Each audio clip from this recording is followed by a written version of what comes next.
we think of climate action, the easiest transformation we can think of, which our societies have to go through, is on energy.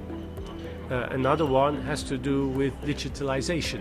But energy, I think, is one of the main ones if we really want to act on the issue of climate. We have to change our mix, we have to be more autonomous, we have to use renewables in the long term, and the investments required to make this transformation to this new energy mix in the end will also be good for climate.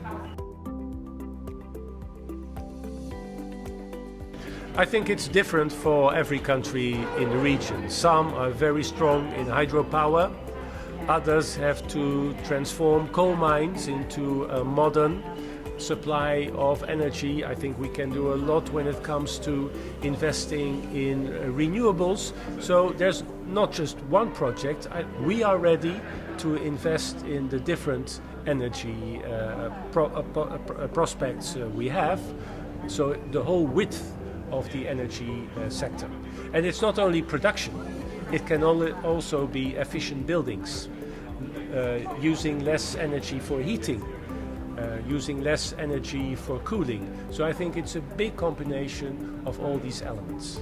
Green transition is part of that. So in the end, using less energy, being more autonomous in your energy generation will help the green transition.